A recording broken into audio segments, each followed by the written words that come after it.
함께 말씀 보겠습니다. 이 시간 하나님께서 우리에게 주시는 말씀은 욥기서 1장 1절로부터 12절까지의 말씀입니다. 우스 땅에 욥이라 불리는 사람이 있었는데 그 사람은 온전하고 정직하여 하나님을 경외하며 악에서 떠난 자더라. 그의 아들 7과 딸 셋이 태어나니라. 그의 소유물은 양이 7,000마리요 낙타가 3,000마리요 소가 500결이요 암나귀가 500마리이며 종도 많이 있었으니 이 사람은 동방 사람 중에 가장 훌륭한 자라. 그의 아들들이 자기 생일에 각각 자기의 집에서 잔치를 베풀고 그의 누이 3명도 청하여 함께 먹고 마시니라. 그들이 차례대로 잔치를 끝내면 욥이 그들을 불러다가 성결하게 하되 아침에 일어나서 그들의 명수대로 번제를 드렸으니 이는 욥이 말하기를 혹시 내 아들들이 죄를 범하여 마음으로 하나님을 욕되게 하였을까 하니라. 욥의 행위가 항상 이러하였더라. 하루는 하나님의 아들들이 와서 여호와 앞에 섰고 사탄도 그 가운데 옮자. 여호와께서 사탄에게 이르시되 내가 어디서 왔느냐? 사탄이 여호와께 대답하여 이르되 땅을 두루 돌아 여기저기 다녀왔나이다. 여호와께서 사탄에게 이르시되 내가 내 종 욥을 주의하여 보았느냐? 그와 같이 온전하고 정직하여 하나님을 경외하며 악에서 떠났다는 세상에 없느니라. 사탄이 여호와께 대답하여 이르되 욥이 어찌 까닭 없이 하나님을 경외하리이까? 주께서 그와 그의 집과 그의 모든 소유를 울타리로 주실 때문에 아니하니까. 주께서 그의 손으로 하는 바를 복되게 하사 그의 소유물이 땅에 넘치게 하셨으니이다. 이제 주의 손을 펴서 그의 모든 소유물을 치소서. 그리하시면 틀림없이 주를 향하여 욕하지 않겠나이까? 여호와께서 사탄에게 이르시되 내가 그의 소유물을 다 내 손에 맡기노라. 다만 그의 몸에는 내 손을 대지 말지니라. 사탄이 곧 여호와 앞에서 물러가니라. 아멘. 이는 살아계신 우리 하나님의 말씀입니다. 이 시간에는 알 수 없는 세계, 알 수 없는 고난이라는 제목으로 말씀을 전하겠습니다. 지난 시간까지 우리가 빌립보서 4장의 말씀을 통해서 염려에 대해서 여러 가지로 접근하면서 고민했었죠. 그리고 그 다음날이었는데요. 말씀드린 대로 제가 이제 인터넷 계정 도용을 당해가지고 제 계정으로 누군가 사기를 쳐서 그것 때문에 이제 금전사고가 발생해갖고 제가 사기꾼이 되는 바람에 목요일날 경찰서를 다녀왔습니다. 여러분 같이 염려해 주시고 기도해 주셔서 지금까지는 순조롭게 진행이 되고 있는데 사실은 제가 뭐 한 게 없습니다. 가서 신고하고 진술하고 그리고 수사가 시작된 것밖에 없어요. 뭔가 해결됐다 그게 아니라 정말 신고하는 거 맞습니까? 정말 피해본 거 맞습니까? 이분이 처벌되기를 원합니까? 이 진술이 옳습니까? 정신은 제정신으로 가지고 계십니까? 하고 예 하고 이제 정식적으로 경찰서에 수사가 접수된 것 뿐이더라고요. 이러한 온라인 중고 사기랑 또 이런 중고나라에서 이제 물건을 되팔고 사는 문제에서 피해자가 너무 많으니까 수사가 시작되는데도 이제 꽤나 오랜 시간이 필요한가 봐요. 개인적으로 제가 금전적인 피해를 입은 건 없습니다. 제 계정으로 뭐 결제가 됐다거나 뭐 포인트가 사용됐다거나 뭐 제가 뭐 금전적인 피해를 본 거는 없는데 전혀 제가 알지 못하는 제3자가 금전적인 피해를 크게 입으셨어요. 그래서 제가 사기꾼으로 오해를 받고 있는데 저는 이 사기꾼이라는 이 누명만 벗으면 될 것 같습니다. 근데 제가 그래도 목사인데 사기꾼이라는 이 어떤 오해를 받는 게 너무 불편한 거예요. 그래서 그때 이제 수사관님이 수사를 하시고 진술을 계속할 때 제가 사실은 목사인데 사기꾼으로 오해받는 게 너무 불편하고 힘듭니다. 그래서 저를 신고하겠다는 분께 당장 해명할 수 있는 뭔가가 없을까 하고 계속 주저리 혼자 막 질문하고 물어보고 계속 그랬어요. 근데 수사관께서 깔끔하게 대답을 해주셨습니다. 걱정하지 마시고 이제 저희한테 맡기십시오.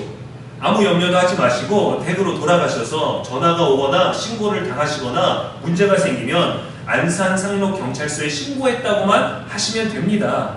신고 당하셨어도 부담될 일이 없고 서에서 다 알아서 처리하겠습니다. 이 말을 딱 해주시는데 4개월 동안 제가 설교했던 내용을 그대로 경험한 것 같은 거예요. 한 방에 체험을 한 거예요. 저는 경찰서에서 그 수사관분을 통해서 염려라는 단어가 나올 줄은 생각도 못했습니다.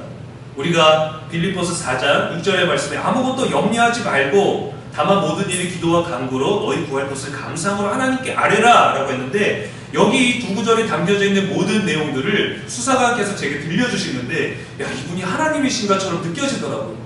이분을 통해서 하나님 내게 알려주시는구나. 나는 뭔가 염려를 얼마큼 가지고 계신지 모르는 성도님들에게 그렇게 몇 개월 동안 이 염려하지 말라고, 염려하지 않아도 된다고, 이거를 맡기십시오. 하나님을 가까이 하십시오. 생각의 방향을 바꾸십시오. 무엇을 생각할지 생각하십시오. 다양한 방법으로 계속 말씀을 또 반복했는데 저한테는 안 되고 있었던 거죠. 그리고 너도 한번 경험해라 하고 하나님이 그 10일 사이에 그렇게 개정도용을 통해서 저를 한 방에 치셨는데, 그거를 이 말씀을 경험하는 계기가 됐던 거예요. 제가 뭘 잘못해서, 제가 뭘 실수해서가 아니라 그냥 하나님이 이거를, 말씀을, 네가 정말 열심히 전했던 그 말씀을 너도 한번 체험해봐라 하신 것 같아요. 며칠 동안 사실 굉장히 신경 쓰이고 불편했습니다. 근데 걱정하지 마세요. 마음을 놓으십시오. 저희가 처리하겠습니다. 믿고 맡겨주십시오. 라는 이 다양한 말들은 사실 그 수사관들이 빨리 이 문제를 처리하고 진행하기 위해서 해야 되는 사실 일상적인 답변들이지 않습니까? 늘 해야 되는 말이고, 이렇게 또 말해야 또 피해자가 되든 신고자가 되든 사람들이 안심할 수 있기 때문에. 근데도 계속 불편해가지고 경찰서 가기 전날 한 5일 전부터, 주일 저녁부터 계속 신경이 쓰이더라고요. 다른 피해자가 저를 신고하면 그 신고를 한 경찰서로 나가야 된다 하더라고요. 집중도 안 되고, 또 그 경찰서가 어딜까 해갖고 그분이 저를 신고하겠다는 사람이랑 이제 잠깐 통화를 했었는데, 그분이 개인정보를 좀 주셔서 경색을 해보니까 경남이더라고요. 와, 여기 하루 갔다 오면은 뭐 다녀오는 것만 해도 뭐 한참 되겠구나, 큰일이겠구나. 그런데 딱 세 마디를 듣고 빌립보서 4장의 내용을 피부로, 온몸으로 경험했습니다. 맡기세요. 염려하지 마세요. 우리가 처리하겠습니다. 그동안 우리가 나눴던 모든 것들이 말씀 안에 있고, 그 말씀은 하나님이 우리들에게 주신 것이었어요. 근데 하나님이 우리들에게 주신 말씀을 너무 멀게 느껴지니까, 저도 말씀을 준비하면서 너무 멀리 있는 것처럼 그것을 접하니까 하나님이 직접 육성으로 네 귀로 들어보라고 들려주셨나 싶더라고요. 말씀이 우리들에게 주는 것이 바로 이거구나. 초조한 상황에 있는 우리들에게 맡긴다는 게 뭘까? 근데 제가 경찰관에게 맡기고 그분에게, 수사관님께 맡기고 나서 그 일을 제가 가져올 수가 없어요. 그분의 영역이고 그분이 전문가이기 때문이죠. 그래서 제가 쫓아다니면서, 제가 수사할 때 제가 서울에 IP 주소가 떴는데 제가 쫓아가도 되나요? 제가 누명을 벗어야 되는데 수사관님과 함께 다니면서 오해를 벗겨낼 수 있는 그런 증거 자료를 조금 수집해도 될까요? 이렇게 되면 맡기는 게 아니죠. 맡기는 건 정말 내려놓는 겁니다. 난 할 수 없습니다. 내가 손댈 수 없습니다. 근데도 마음이 초조하니까 수사관님이 질문하는 거 답변만 하면 되는데 자꾸 중간마다 제가 질문을 던지는 거예요. 계속 부탁을 드린 겁니다. 해킹당한 주소를 제가 한번 검색해서 알아보니까 위치를 보니까 서울 이 강북 가기 전 그 한강 건너기 그 전이던데요. 그리고 막 오니까 저희한테 맡기십시오. 괜찮습니다. 우리가 할 일이에요. 신경 쓰지 마십시오. 알겠습니다. 또 질문 받다가, 근데요 제가 목사님의 사기꾼으로 오해받는 게 너무 힘들어요. 이걸 빨리 해소할 방법이 혹시 없을까요? 염려하지 마십시오. 염려하지 마세요. 그럴 일 없습니다. 신고 당하실 수도 있는데 당하셔도 염려하지 마십시오. 알겠습니다. 근데 혹시 전적에서 또 절 신고해서 제가 경남까지 가는 일이 생기면 어떡할까요? 저희가 잘 처리하겠습니다. 만약에 무슨 일이 생기면 안산 상록 경찰서에 신고했으니까 그 서에 문의하십시오 라는 말만 하면 저희가 다 처리하겠습니다. 맡기라는 거예요. 목사님 아무 신경도 쓰지 말라는 거예요. 신경 안 쓰고 싶은데 신경 쓰지 말라는 얘기를 하다가 이제 이 세 단어가 나온 거죠. 맡기십시오. 염려하지 마십시오. 저희가 다 알아서 처리하겠습니다. 그러니까 나중에 어떤 우편으로 그 담당 부서에서 우편을 보내면 진행되는 그 과정이나 결과가 통보될 때 그것만 받으시면 되지, 아무것도 손댈 일도 없고 또 다시 출두하실 일도 없고 신경 쓰지 마십시오. 그 얘기를 다 듣고 나니까 딱 두 마디만 하고 나왔습니다. 감사합니다. 잘 부탁드립니다. 하고 나왔어요. 근데 언어가 정말 그런 힘을 가지기 때문에 안심되어 나왔다라는 것보다 말씀의 묵상이 많이 되더라고요. 아무것도 염려하지 말고 다만 모든 일에 기도와 간구로 너희 구할 것을 감사함으로 하나님께 아뢰라. 하나님께 맡기고 나면 하나님이 다 우리들의 생각과 마음을 지키시리라. 그날 전날 저녁까지 전했던 말씀을 직접 체험하고 나니까 하나님께 맡긴다는 게 이런 거구나. 정말 전문가에게 맡겨서 우리가 신경 쓰지 않아도 된다는 게 바로 이런 영역이구나. 때로는 사람들이 요즘에 인터넷이 너무도 많이 발달돼 있어서 인터넷을 조금 공부하고 어떤 분야에 대해서 조금 알면은 사실 알아낼 수 있습니다. 그런 인터넷의 흔적들은 알아낼 수가 있죠. 그런데 그런 시도 자체를 그 전까지는 했는데 경찰서를 갔다 온 이후부터는 안 하게 되더라고요. 그리고 마음이 편해졌어요. 계속해서 반복적으로 아내의 격려와 위로와 안심된 언어를 들어야만 했는데 이제는 그냥 경찰서 정말 전문가의 한마디를 듣고 나니까 다 내려놨습니다. 말씀으로 열심히 전했는데 그래도 너는 많이 부족하다고 저한테 경험을 아주 강력하게 시켜주신 것 같아요. 우리들의 일상이 이런 염려 정도로 발생하면 좋은데 여러분 더욱 심각한 주제로 더 깊이 나아가게 되었습니다. 욥기서를 통해서 고난으로 접근을 하게 되었어요. 오랫동안 인류를 괴롭혀온 실질적이고 현실적이면서 동시에 아주 영적인 문제, 바로 고난입니다. 악인도 아닌 욥이라는 의인은 왜 고난을 당하는가? 제게도 명쾌한 답이 없기 때문에 말씀으로 같이 들어가 보려고 합니다. 고통받는 많은 인생들이 욥기서를 통해서 위로를 얻고 힘을 얻고 지혜를 얻으려고 합니다. 가장 크게 우리들에게 다가오는 고난이 있죠. 금전적인 고난과 경제적인 그 분야 하나와 우리의 육신 건강의 문제입니다. 이 두 개는 예상을 할 수도 없고 막을 수도 없고 또 그것이 온다는 것을 우리가 짐작하고 예상한다 할지라도 어떻게 우리가 달리 탈출구나 방법을 마련할 수 있는 방법이 너무도 제한적입니다. 건강 같은 경우는 예상하지 않았지만 그 나이 때 되면 다 온다. 건강관리 못하면 이렇게 되면 이런 습관이 있으면 다 온다라고 하면서도 우리는 그것을 전혀 예상하지 못합니다. 전혀 준비되지 않은 채로 우리 안에 보이지 않는 것들을 치게 되는 것이죠. 근데 우리도 이런 고난의 본질을 알 수 있지 않을까 하는 기대를 가지고 욥기서에 접근할 때가 많습니다. 근데 때론 욥이 고난을 통해서 더 온전한 사람이 되었다라고 우리가 알고 있죠. 우리도 고난을 지나고 나면 뭔가 유익하고 신앙적인 기억들을 남기지 않습니까? 고백들을 하지 않습니까?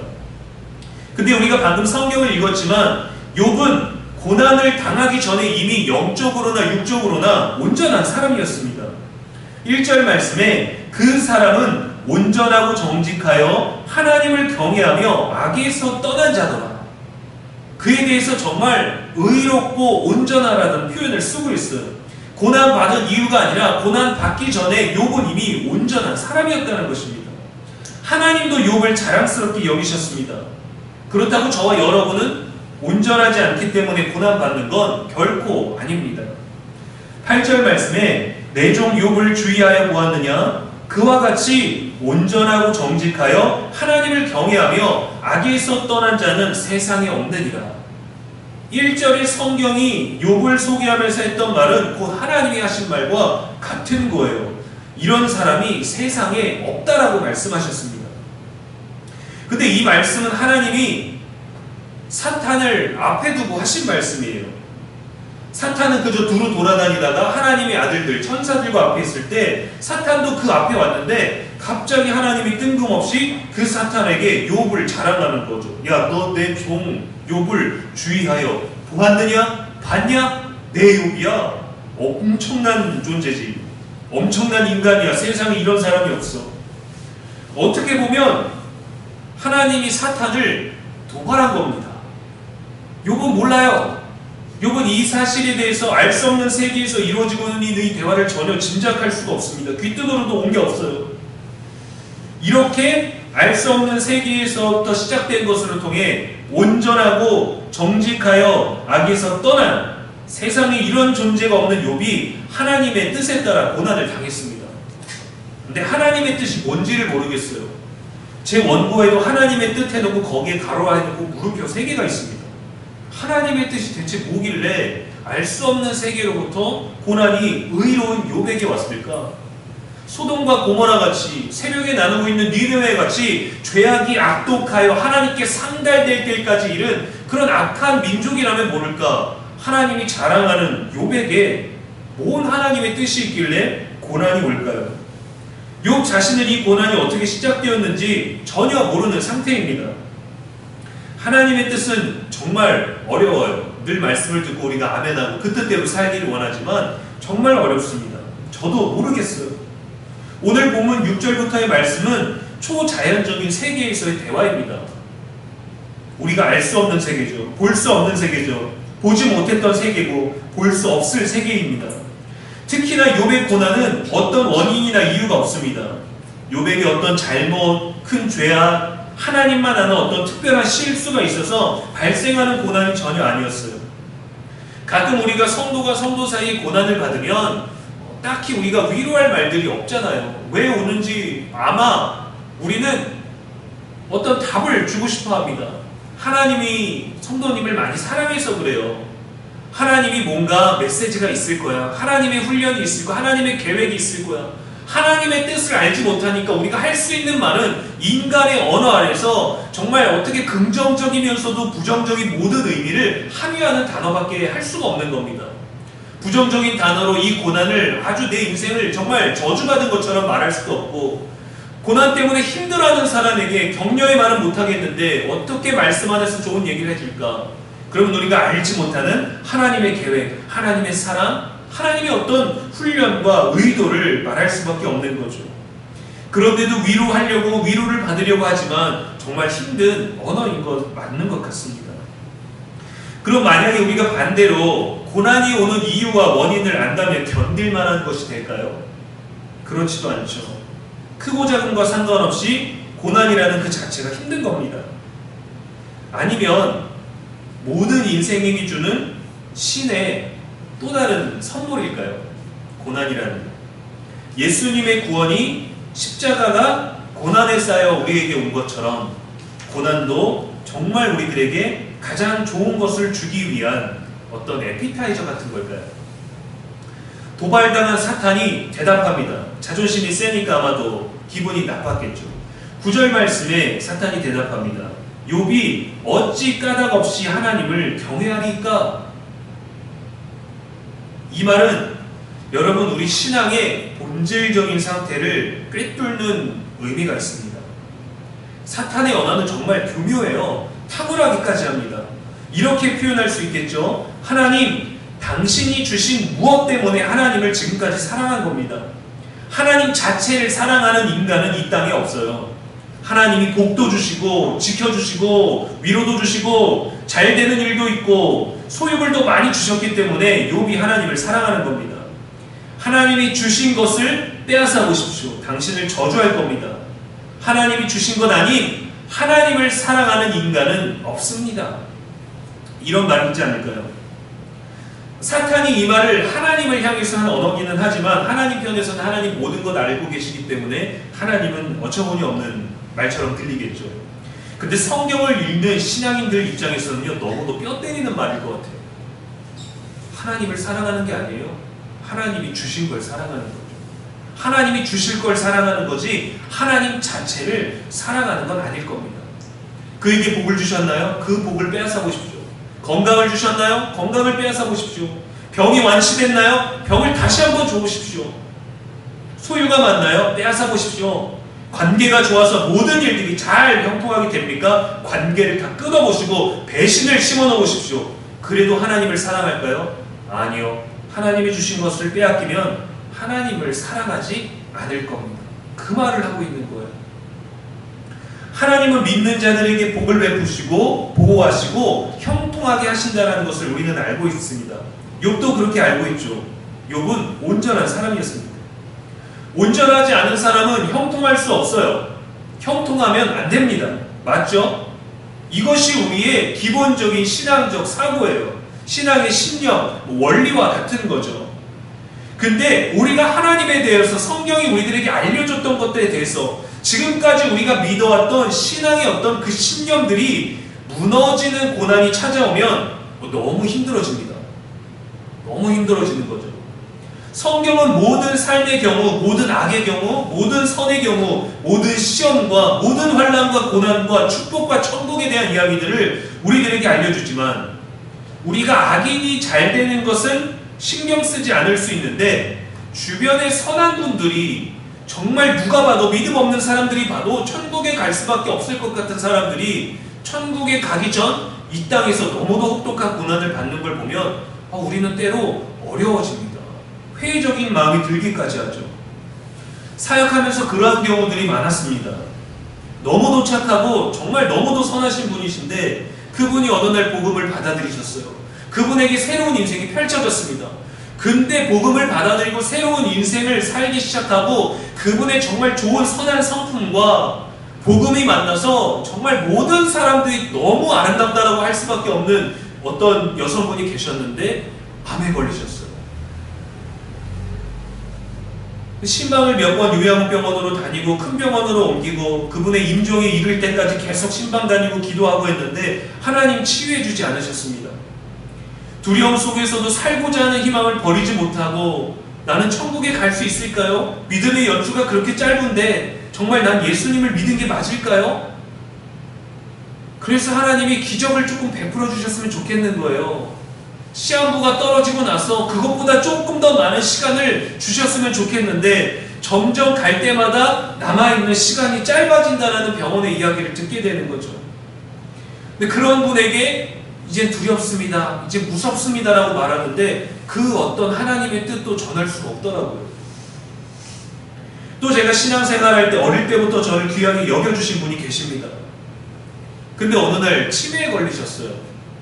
저를 위해 참 많이 기도하시고 주변 분들을 참 많이 섬기시고 아끼시고 기도도 많이 하시고 많은 사람들의 병도 많이 고쳐주시고 심리나 이런 혈자리를 누를 줄 아셔서 제가 정말 중학교 때 몇 년을 배 아픈 것 때문에 고생을 했는데 침 흘리면서 교회 가서 쓰러져 있으면 늘 혀를 눌러가지고 교회에 꼭 와라, 목사 되라, 신학교 가라 그러셨던 분이셨거든요. 작년에 어떤 모임에서 만났습니다. 안녕하세요 인사를 했는데 저를 못 알아보시더라고요. 아니 그렇게 한평생을 교회 안에서 헌신하면서 사셨는데 왜 은퇴하시자마자 왜 이렇게 되셨을까? 왜 하나님은 적당한 고난이 아닌 오히려 하나님의 위로와 기적이 다른 누구보다도 더 많이 적용되어야 할 것 같은 분들에게 왜 이렇게 모두가 주변 사람 모두가 안타까워해야만 하는 고난을 주셨을까요? 정말 모르겠습니다. 하나님이 저와 여러분 그리고 우리 주변에 역사하시는데 하나님에 대한 우리들의 믿음의 신념과 확신과 다른 현실이 우리들에게 펼쳐질 때 우리는 민감해지는 것 같아요. 그럴 수밖에 없습니다. 참으로 혼란스럽기도 하지만 근데 바로 이때가 살아계신 하나님을 경험할 수 있는 가장 소중한 때임을 우리가 기억해야 됩니다. 하나님에 대해서 반대되는 그러한 마음들이 생길 때가 정말 하나님을 믿어야 되는 그때예요. 나는 여기까지는 못하겠어. 이 이상은 못하겠어. 악기를 배울 때 그리고 운동을 할 때 모든 사람들이 이르는 경지가 있습니다. 모든 사람들이 연주할 수 있고 모든 사람들이 체력적으로 신체적으로 다다를 수 있는 경지가 있어요. 근데 정말 죽을 듯이 정말 목숨을 걸고 나를 포기하고 죽을 각오로 계속해서 연습하고 또 연습하고 단련하고 훈련하고 또 훈련해서 어느 경지를 넘어가는 사람은 많지 않습니다. 근데 그때를 넘어가야 지금 상태보다 더 나은 수준, 나은 연주, 나은 어떤 단계를 체험하고 경험하고 그 단계에 이를 수 있어요. 근데 그 단계를 넘어서지 않으면 우리의 체력의 한계에서 끝나는 거고 우리가 더욱더 실력이 발전할 수 있는 단계에서 끝나는 거고 우리의 신앙이 하나님을 만날 수 있는 바로 그 지점까지 왔는데 여기서 우리가 돌아서게 되는 것일 수도 있습니다. 근데 그때 가장 우리를 쉽게 돌아서게 만드는 게 우리가 쉽게 돌아서는 것은 아니지만 단번에 우리를 돌아서게 만드는 것이 바로 고난이라는 거예요. 근데 그 고난 앞에서 우리는 하나님을 붙들고 하나님 안에 머무는 것 같지만 사실은 회의적이고 낙심하고 실망하게 되는 일들을 경험하게 되는 거죠.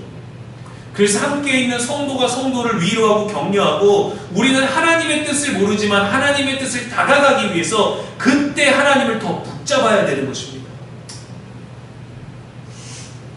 하나님이 우리를 다루실 때 하나님이 간접적, 직접적으로 우리의 일상에 개입하시고 섭리하실 때 당장에는 설명이 되지 않는, 이해되지 않는 일들이 사실 여러분 우리들에게 더 많아요. 인생의 결과로 보나 과정으로 보나 합리적이고 이성적이지 않을 때가 더 많습니다. 그나마 신앙을 가진 우리들에게는 믿음이라는 장치가 있기 때문에 좀 더 받아들이는 지경이 넓고 관대할 수 있고 겸손할 수 있는 태도들이 있지만 근본적으로 우리가 알고자 하는 것들도 여전히 꽁꽁 싸매어져 있기 때문이죠. 욥에게도 하나님을 향한 신념들이 있었을 겁니다. 믿음의 신념들.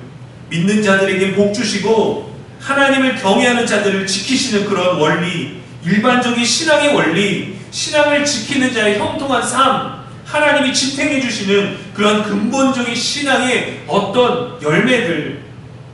그런데 그의 친구들이 찾아왔어요. 믿음 있는 친구들이 찾아왔어요. 하나님에 대해서 알겠다는 친구들이 찾아왔어요. 이 욥이라는 친구를 사랑하는 사람들이 멀리서 찾아왔는데 그들이 찾아와서 이 모든 신념들을 무너뜨리고 철저하게 죄인으로 만들어버리죠.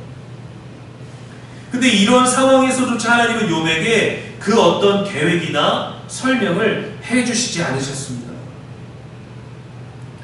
구약에 보면 여러 예언자들이 나오는데 그들에게는 오게 될 어려움, 맞이하게 될 고난, 그 모든 국가적인 재앙과 환난들이 찾아오기 전에 말씀해 주시고 내가 너희를 지키고 보호할 거니까 하나님만 바라봐, 여호와를 믿어라, 두려워하지 말라, 염려하지 말라라는 말씀을 주셨는데 정작 하나님께서 완전히 인정한 욥에게는 아무런 정보도 제공해 주지 않으셨어요. 그래서 그 고난에 관한 것들을 우리가 인간의 언어로는 표현할 수가 없으니까 뭐라고 하냐면 고난의 신비라고 얘기를 하지요. 이러한 하나님의 방법은 욥에게 더 많은 괴로움을 가져다 주었을 겁니다. 하나님을 믿는 믿음을 지켜왔는데 그 믿음을 지키고 있는데 그 믿음과 완전히 상충되는 상황이 올 때 그때도 여러분 하나님을 믿으실 수 있나요? 길을 걷다가 누군가 신앙에 대해서 질문했는데 성경에 대해서, 신앙에 대해서, 하나님에 대해서, 예수님에 대해서 나는 열심히 믿기는 했는데 설명할 수 있는 것들이 아무것도 없을 때 우리는 어떤 부족한 것들을 느끼게 되죠. 그런데 어떤 이단이나 우리보다 성경을 더 많이 아는 사람들이 와서 우리가 알고 있는 진리를 무너뜨리려고 할 때, 우리가 답할 수 없을 때, 틀렸다라고 반박할 수 없을 때, 그때는 우리들도 미혹될 수 있는 그런 가능성에 빠지게 되는 것입니다.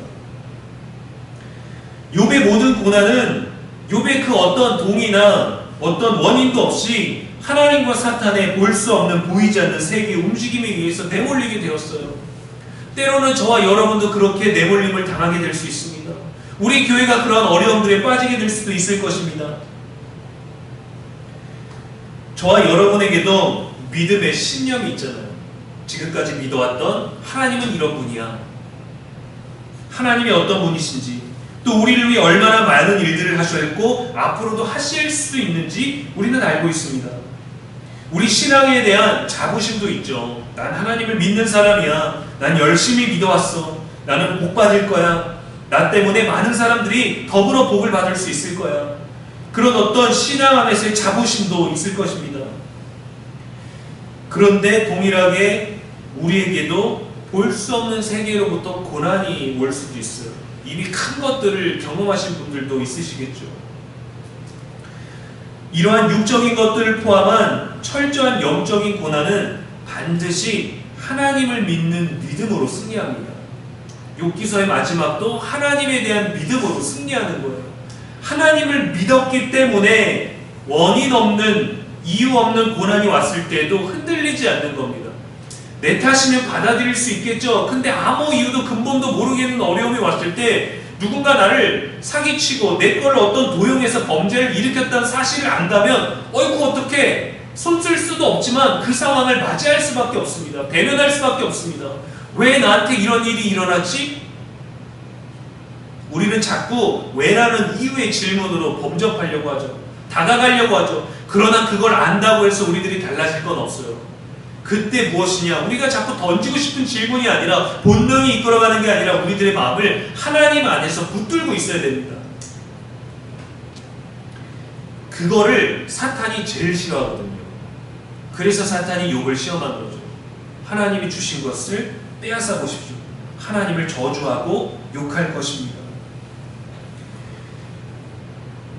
사탄은 우리가 하나님을 최대한 안 믿는 걸 좋아하죠. 믿어도 엉뚱하게 헛되게 믿는 걸 좋아하죠. 그래서 욥기서는 우리들의 신앙의 믿음의 본질로 이끌어 갈지도 모르겠습니다. 과연 우리가 하나님이 주신 것을 믿고 있는지, 하나님을 믿고 있는 건지, 저와 여러분의 믿음의 실체를 발견하게 될 수도 있어요. 예레미야가 3장 33절 말씀에 주께서 인생으로 고생하게 하시며 근심하게 하심은 본심이 아니시로다. 하나님의 뜻은 우리가 괴로움을 당하는 게 아니라는 거죠. 근데도 우리는 하나님의 선한 의도를 우리가 다 알 수 없어요. 때로는 악한 방법으로 우리들을 치실 때가 너무도 많은데, 10길 물속은 알아도 한 길 사람 속은 모른다지 않습니까? 하물며 우리가 어찌 전능하신 하나님의 마음을 알 수 있겠어요? 헤아릴 수 있겠어요? 짐작할 수 있겠어요? 판단할 수 있겠어요? 우리가 답을 얻으려면 하나님을 신뢰하는 믿음을 끝까지 지켜야 됩니다. 믿음을 끝까지 지켜야 그게 답을 얻을 수 있는 거예요. 지금 답을 얻으면 믿겠습니다가 아니라 끝까지 믿어야 답을 주시는 거예요. 복 받음을 확신했을 때, 야, 이건 하나님이 주시는 복이야. 이게 확신이 들 때일까요? 그때면 답을 알 수 있을까요? 왜 고난이 왔었는지 알 수 있을까요? 아닙니다. 이제 모든 것들을 다 이룬 것 같을 때, 야, 난 세상에 있는 것들 다 이뤘고 더 이상 올라갈 곳이 없다. 내가 세상에 있는 고난 다 당한 것 같다. 이제 나는 끝인 것 같다. 이제 나는 다 이룬 것 같다. 그때일까요? 아닙니다. 언제까지일까요? 끝까지입니다. 믿음을 끝까지 지킬 때. 그래야 하늘나라를 얻을 수 있고 그래야 구원을 지킬 수 있는 것이거든요. 인생의 고난 중에도 말씀과 기도로 이 세상을 살아가는 참된 진리를 온전히 붙들 수 있는 저와 여러분의 오늘과 내일이 될 수 있기를 주님의 이름으로 간절히 축복합니다. 기도하겠습니다. 사랑의 하나님, 우리에게 소망을 주시고 말씀을 주시는 하나님을 찬양합니다. 염려를 통해 마음을 혼란스럽게 하는 문제들을 다루고 이제는 더 깊은 고난으로 나아갑니다. 말씀이 우리에게 주시고자 하는 하나님의 마음을 온전히 이해하고 무엇보다 하나님이 주신 것이 아닌 하나님을 믿는 신앙을 확고히 하는 여정이 되게 하여 주시옵소서. 하나님의 의도는 알 수 없으나 우리의 신념이 아닌 하나님을 향한 참된 믿음의 터를 견고히 하는 시간이 되게 하여 주시고, 오늘도 내일도 비를 통하여 바람을 통하여 햇살을 통하여 밤을 통하여 아침을 통하여 우리에게 다가오시고 말씀하시고 만나기를 원하시는 그 하나님의 숨결을, 그 거룩한 숨결에 우리도 함께 기도의 호흡으로 말씀의 호흡으로 나아갈 수 있도록 우리를 인도하시고 성령이여 붙들어 주시옵소서. 우리 안에 연약한 질병이 있습니까? 우리의 건강을 무너뜨리고 잠을 이루지 못하게 하는 많은 염려들이 있습니까? 내가 감당할 수 없고 준비되지 않았는데 뜬금없이 내게 찾아와서 나를 힘들게 하고 기도하지 못하게 하고 하나님을 신뢰하지 못하게 하는 고난이 내 삶에, 내 일상에 지금 있습니까? 하나님, 왜 이것이 온 것입니까? 내가 욥보다 못한 자입니까? 내가 욥보다 많은 복을 누리지 못했습니까? 왜라는 말로 하나님께 다가가지 아니하게 하여 주셨소서. 내가 어떤 어려움이 내가 있을지라도, 어떤 고난이 내게 있을지라도 나는 하나님만 의지합니다. 흔들리지 않는 이 믿음을 붙들고 나아가는 우리가 되게 하여 주시옵소서. 사탄이 어떤 계략으로, 어떤 교묘한 말로, 어떤 탐스러운 말로 우리들에게 선악과를 먹으라고 말할지 우리는 알 수 없으나 하나님, 그 어떤 것도 분별할 줄 아는 지혜를 우리들에게 주셔서 거룩한 주의 음성에 힘을 얻고 우리의 길에 빛이 되는 그 빛만 따라가는 우리가 되게 하시고, 그 빛이 우리 안에 머무는 예수 그리스도의 놀라운 생명력이 내 안에 있으니 이 어두운 세상을 밝힐 수 있는 우리가 되게 하여 주시옵소서. 고난 때문에, 염려 때문에 나의 빛이 꺼지지 아니하게 하여 주시옵시고, 말씀 안에서, 기도 안에서 이 빛을 비춤으로 고난 안에서 하나님 어디로 나아가야 될지 그 방향을 정할 수 있는 하나님의 빛이 내 안에 머물고 있음을 확신하는 믿음의 발걸음을 누리게 하여 주시옵소서. 우리의 영원한 소망이 되시는 예수님의 이름으로 축복하며 기도합니다. 아멘.